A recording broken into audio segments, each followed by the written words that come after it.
جادو سے بچنے کے کچھ اور عملی طریقے. گھروں کو قرآن سے آباد کرنا، قرآن کی تلاوت بھی کریں، قرآن لگائیں بھی، گھروں میں درس تدریس بھی ہو. رسول اللہ صلی اللہ علیہ وسلم نے فرمایا تم اپنے گھروں کو قبرستان نہ بناؤ، کیونکہ شیطان اس گھر سے بھاگ جاتا ہے جس گھر میں سورۃ البقرہ کی تلاوت کی جاتی ہے. خود بھی اور اپنے بچوں کو بھی اس کی عادت ڈالیں. چاہے ایک دن میں پوری نہ بھی پڑھ سکیں تو ایک دن میں مثلاً آدھی پڑھ لیں، ایک ایک سپارہ کر کے پڑھ لیں، آدھا آدھا سپارہ، رب رب، ایک ایک رکوع، ایک ایک پیج، 2 پیج. افضل تو یہی ہے کہ پڑھ پڑھ کے اس کو یاد کر لیا جائے. آپ شروع کر لیں اور روز اس کو پڑھیں، ہفتے میں ختم ہو جائے گی، پھر دوبارہ شروع کر لیں، پھر دوبارہ. ویسے تو ہم ٹیپ پہ بھی لگا دیتے. ابھی ایک روٹین اپنی ایک بنا لیں کہ مثلاً آپ جو ہی ناشتہ بنانے کے لیے کچن میں داخل ہوتے ہیں تو سورۃ البقرہ آن کر دیں. جتنی دیر میں ناشتہ بنتا ہے سورۃ البقرہ چلتی رہے. جب آپ بنا چکتے ہیں، کسی اور کام میں جا رہے ہیں تو پھر اس کو بند کر دیں، اگلے دن پھر وہیں سے لگا لیں، اگلے دن پھر وہیں سے، 2 3 دن 4 دن میں پوری ہو جائے گی. تو سورۃ البقرہ سے گھر خالی نہ رہے، خود بھی پڑھیں اور اس کو سنیں بھی. کوشچن یہ کہ جیسے یہ سورۃ البقرہ کا آپ نے بتایا، اگر ریسیٹیشن پلے کر رہے ہیں تو اٹ شوڈ بی وین آپ بھی یا کوئی شخص سن رہا ہو، صرف دیواروں کے لیے لگا کے چھوڑ نہ جائیں. وہ بھی ٹھیک ہے، لیکن اوکے. درجے ہیں نا. ایک ہے گھروں کے لیے لگا کے چھوڑ دیں، ایک ہے آپ خود سنیں ایکٹیولی، ایک یہ ہے کہ خود پڑھیں.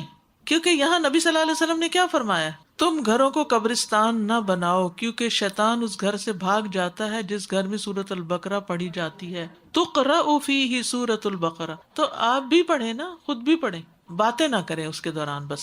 اسی لیے میں نے کہا کہ بناتے وقت کیا ہوتا ہے، عام طور پر باقی گھر کے لوگ تیار ہو رہے ہوتے ہیں یا اپنے اپنے کاموں میں ہوتے ہیں، آپ اکیلے ہی کام کر رہے ہوتے ہیں کچن میں، تو وہ وقت زیادہ سکون سے سننے کا ہوتا ہے. جب سب آ جاتے ہیں ٹیبل پہ تو پھر آپ اس کو بند کر دیں، کیونکہ وہ باتیں شروع ہو جاتی ہیں. وہ تو لگا دیں سنانے کے لیے، جیسے چھوٹے بچوں کو سنانے کے لیے آپ خود بھی اپنے سرانے لگا کے سو سکتے ہیں، اس میں منع نہیں ہے. لیکن اس وقت آپ بول نہیں رہے ہوتے، کیونکہ قرآن جب پڑھا جا رہا ہو تو اس وقت خاموشی ضروری ہوتی ہے. پھر کثرت سے استغفار کرنا. استغفار کا ایک کارڈ اسی لیے بنایا گیا تھا کہ قرآن اور سنت سے استغفار کی جتنی دعائیں اس میں جمع کر دی گئیں، کیونکہ استغفار پڑھنے کے فائدے ہیں. قتادہ کہتے ہیں یہ قرآن تمہیں تمہاری بیماری اور علاج بتاتا ہے، گناہ تمہاری بیماری ہیں اور استغفار ان کا علاج ہے. کثرت سے صدقہ کرنا. آپ صلی اللہ علیہ وسلم نے فرمایا جب مسلمان بندہ صدقہ کرنے کے لیے نکلتا ہے تو وہ 70 شیطانوں کے جبڑے توڑ کے صدقہ کرتا ہے، کیونکہ شیطان اس کو کرنے نہیں دیتا. کبھی کوئی تعویل کرا دیتا ہے، کبھی کوئی، تو وہ شیطانوں کو ایک طرح سے مارنے والی بات ہے. صدقے سے علاج جو ہے وہ بیسٹ ہے. نیک لوگوں سے جڑ کے رہنا. نبی صلی اللہ علیہ وسلم نے فرمایا اللہ کا ہاتھ جماعت پر ہے، بے شک شیطان اس کے ساتھ ہے جو جماعت سے علیحدہ ہو، وہ اس کو ایڑی مار کے بھگاتا ہے، یعنی دور لے جاتا ہے دین سے.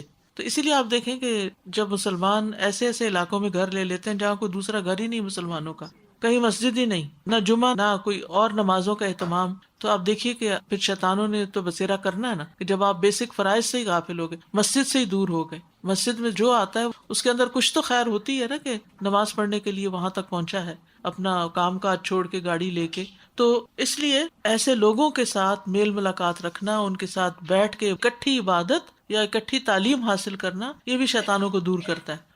پھر حرام کاموں اور حرام کمائی سے بچنا، جیسے سودی کاروبار، رشوت، جوا، ستارہ شناسی، علم نجوم کے ذریعے مال کمانے سے بچنا، کیونکہ شیطانی چالیں وہاں زیادہ کامیاب ہوتی ہیں جہاں اللہ کی نافرمانی اور حرام کاموں کا ارتکاب کیا جاتا ہے. پھر اسی طرح نعمتوں کو بہت ظاہر نہ کریں، نعمتوں کو چھپا کے رکھیں. ابو ہریرہ رضی اللہ عنہ مرفوعاً روایت کرتے ہیں نبی صلی اللہ علیہ وسلم نے فرمایا تم اپنی ضرورتوں کو پورا کرنے کے لیے ان کو رازداری میں رکھ کر مدد حاصل کرو، بے شک ہر صاحب نعمت سے حسد کیا جاتا ہے. یعنی جس کے پاس بھی نعمت ہے لوگ اس سے حسد نہ چاہتے ہوئے ان کا دل چھوٹا ہوتا ہے کہ ہاں اس کو یہ مل گیا تو میں پیچھے رہ گیا، یا اس کو کیوں مل گیا، اس کو کہاں سے مل گیا، یہ کیسے ہو گیا. میں نے آنکھ کی قسمیں بتائی تھی نا، اس میں المعجبہ بھی ہوتی ہے کہ واو یہ کہاں سے آ گیا اس کے پاس، اور کیوں آیا، یہ اس نے گاڑی کہاں سے لے لی، یہ گھر اس کو کہاں سے مل گیا، یہ فلاں چیز کہاں سے آ گئی. تو جس کے پاس ہوتا بھی اور جس کے پاس نہیں ہوتا، عموماً وہ پھر خوش نہیں ہوتا دوسرے کی نعمت پر. تو اس لیے بہت زیادہ اپنی نعمتوں پر فخر اور غرور کا اظہار اور دکھاوا، ان چیزوں سے بھی مصیبتیں آتی ہیں. پھر حاسد سے بچ کے رہنا. جب آپ کو پتا چل جائے کہ کوئی شخص آپ کی فیملی میں یا کچھ بہت ہی جیلس ہارٹڈ ہے، وہ ضرور کچھ نہ کچھ نیگیٹو کمنٹ کرتا ہے، تو بہتر ہے ذرا اس سے تھوڑا سا ڈسٹینس پہ رہیں. اس کے سامنے راز نہ کھولیں، اس سے مشورہ نہ کریں. ہر ایک سے مشورہ نہیں کیا جاتا، قابل اعتماد لوگوں سے مشورہ کریں، کیونکہ بعض اوقات آپ اپنا مسئلہ جا کے کسی کو سناتے ہیں تو وہ اس سے کچھ اور بھی نتائج اخذ کر لیتا ہے کہ اچھا میں پھر اس شخص کو اور کہاں کہاں سے نقصان پہنچاؤں. اس لیے ہر ایک کو اپنے حالات نہیں بتائیں، گھریلو حالات خاص طور پہ. ہاں ٹھیک ہے، کوئی قابل اعتماد ہو، کوئی مرشد شیخ، کوئی استاد، کوئی بزرگ، کوئی نانی دادی ایسی کہ جو بہت سمجھدار ہوں، تو انسان ان کے تجربے یا علم کی بنا پر مشورہ کرنے کے لیے کچھ ذکر کر سکتا ہے، مگر ہر ایک سے ذکر نہیں کرنا چاہیے، کیونکہ کوئی ترس کھاتا ہے، کوئی مذاق اڑاتا ہے، کوئی ہنستا ہے، اور مدد کچھ بھی نہیں کرتے لوگ. کلوز فیملی میں لوگ ایموشنلی بلیک میل کرنا شروع کر دیتے ہیں. اور پھر اسی طرح بعض لوگوں کی عبادت اور ظاہری دینداری جو ہے نا، وہ بھی آپ کو دھوکے میں نہ ڈالے، کیونکہ حسد جو ہوتا ہے وہ دین پہ بھی غالب آ جاتا ہے. یہ اتنی بری بیماری ہے. یعنی بعض لوگ ویسے بڑے ریلیجس یا اس طرح کے ہوں گے، لیکن وہ اتنے تھوڑے دلے ہوتے ہیں کہ ان کو دوسرے کی چھوٹی سی نعمت بھی بھاتی نہیں ہے. تو اس سے بھی بچنے کی ضرورت ہے. کسی کی کوئی بھی اچھی چیز دیکھے تو برکت کی دعا دیں اس کو، بارک اللہ فیکم، بارک اللہ لکم. رسول اللہ صلی اللہ علیہ وسلم نے فرمایا، جب تم میں سے کوئی اپنے بھائی یا اس کی ذات یا مال میں اچھی چیز دیکھے یا اسے پسند آئے تو اسے برکت کی دعا دے، کیونکہ نظر کا لگنا برحق ہے. مال میں کچھ اچھا لگنے پر کہے ماشاء اللہ لا قوت الا باللہ، یعنی یہ ذکر کر کے پھر اس کے بعد ذکر کرے نعمت کا. مال کے علاوہ کچھ اور چیز اچھی لگے تو کہے بارک اللہ علیہ، برکت کا کلمہ کہے. دنیا کی کوئی بھی چیز اچھی لگے تو حسرت کرنے کی بجائے، یعنی مثلاً آپ کسی کے گھر میں گئے ہیں، دیکھا کہ بڑا خوبصورت گھر بنایا ہے، بہت بڑا گھر بنایا ہے کچھ، تو اس پر حسرت کرنے کی بجائے اپنی آخرت کا سوچیں کہ اللہم لا عیش الا عیش الاخرہ، کہ اللہ زندگی تو آخرت کی زندگی ہے، مجھے اس پر سیلف پٹی کا شکار نہیں ہونا کہ میرے پاس یہ سب کچھ کیوں نہیں. اس سے بھی بڑی خرابیاں پیدا ہوتی ہیں نا، کہ جب ہم دوسرے کی نعمت دیکھتے ہیں تو ہم خود غمگین ہو جاتے ہیں، اور پھر اس غم میں آپ بعض اوقات بری نظر سے دیکھتے ہیں. بعض اوقات یہ ہے کہ پھر ان چیزوں کی دوڑ میں لگ جاتے ہیں، اپنی زندگی کا آئیڈیل اس کو بنا لیتے ہیں کہ ایسا تو میں بھی لے کے رہوں گی، یہ انگوٹھی اس نے پہنی ہے ایسی تو میں بھی پہن کے ہی رہوں گی، اور اس کے لیے حلال کرے حرام کرے جائز ناجائز کچھ بھی کرنا پڑے تو کر گزروں گی.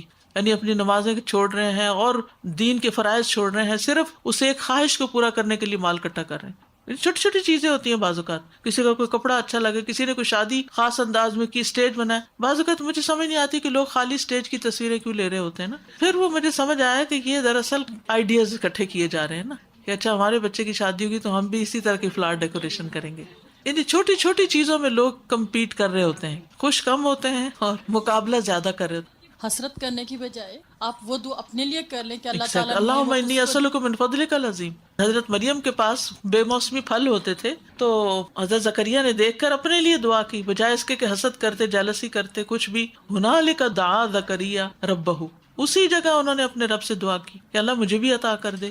تو انسان کو کسی بھی چیز کو دیکھ کر فاسأل اللہ من فضلہ، اللہ سے اس کا فضل مانگو. فضل جب ہم مانگتے ہیں نا تو ضروری نہیں کہ ویسی ہی چیز ہمیں مل جائے، ہمیں کچھ ایسا مل سکتا ہے کہ جو ہمیں خوش کر دے. بعض اوقات کوئی مخصوص چیز ہم دیکھتے ہیں، اس وقت بڑا شوق آتا ہے، مل جاتی ہے، بیکار ہاتھ نہیں لگاتے اس کو. حتیٰ کہ کسی کی پانی کی بوتل ہی دیکھی نا تو بڑی اچھی لگ گئی، کہا میں بھی یہی لوں گی. گھوم گھوم پھر بازاروں میں وقت ضائع کر مل گئی، اس کے بعد کھول کے نہیں دیکھا اس کو. یعنی کہ شیطان کے یہ بھی بہکانے کے طریقے ہیں نا، کہ ڈسٹریکٹ کرنا اپنے مقصد سے، اپنی منزل سے، چھوٹی چھوٹی چیزوں میں الجھا کے کلاس مس کر دی، نماز پیچھے کر دی، سنتیں چھوڑ دی، نفل چھوڑ دیے، آج کی تلاوت مس کر دی. کیا ہے کہ غیر ضروری چیز کے پیچھے ویب سرفنگ کر رہے ہیں، وہ ان کو دیکھے جا رہے ہیں. یہ کیا ہے؟ پہلے تو کہتا نا گھر سے نکلو تو بازار جاؤ، اب بازار گھروں میں آ گئے ہیں، اور اس میں یہ کیسا ہے، یہ کیسا ہے. اتنا وقت کا ضیاع. آپ کے لازماً یا اذکار چھوٹیں گے، یا نوافل چھوٹیں گے، یا کوئی خیر کا کام چھوٹے گا، یا کوئی فرض چھوٹے گا، یا بچوں کا ٹائم جائے گا. یعنی کہیں نہ کہیں سے ڈنڈی آپ کو ضرور مارنی پڑے گی جب آپ غیر ضروری چیزوں میں پڑیں گے. تو جب آپ دنیا کی ایسی چیزیں دیکھیں تو اپنے آپ کو قائل کریں کہ دنیا کیسی بھی کیوں نہ ہو، آخر ختم ہو جائے گی. حقیقی عیش آخرت کا ہے.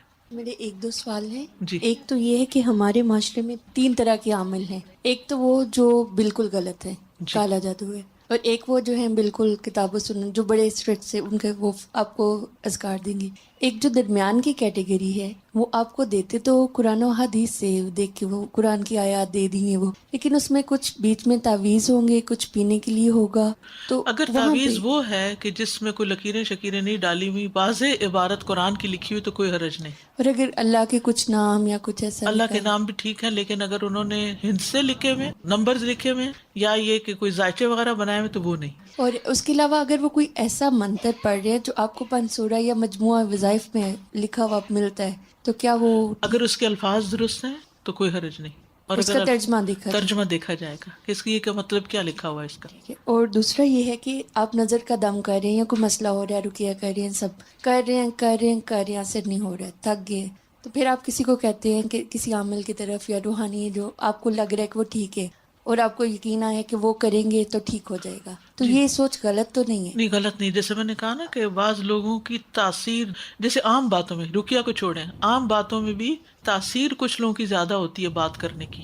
یعنی ان کے الفاظ سے جو وہ جنات یا جو بھی چیزیں نا وہ ڈر جاتے ہیں. یعنی بعض اوقات ماں ایک بات کہہ رہی ہے، بچہ سن کے نہیں دے رہا، باپ نے آ کے ایک دبکی دی تو وہ بچہ سن لیتا ہے. تو یہ فرق ہوتا ہے، یعنی یہ فرق اٹ از دیئر. یعنی آپ کو خود ہی کرنا چاہیے اور اپنے اندر قوت پیدا کریں. لیکن کبھی ایسا بھی ہوتا ہے کہ سامنے والی چیز ہماری طاقت کے مقابلے میں زیادہ طاقتور ہو جاتی ہے، تو کسی اور کے پاس چلے جانے میں کوئی شرک نہیں ہے. وہ اللہ ہی سے مانگیں گے، وہ اللہ ہی کا نام پڑھیں گے. ٹھیک ہے. اور تیسرا یہ کہ سورہ بقرہ یا قرآن پاک کی تلاوت کے بغیر نیند نہیں آتی ہے، تو یہ ہوتا ہے کہ لگی ہوئی ہے میں سو جاتی ہوں، اور وہ لگی ہوئی ہے لگی ساری رات لگی. کوئی حرج نہیں، کر سکتے ہیں ایسے، کیونکہ آپ کے جسم کے اندر بھی ہر سیل میں برین ہے، آپ کا جسم بھی سنتا ہے، تو کوئی حرج نہیں. کان بند بھی ہو جائیں، باقی جسم سن رہا ہے.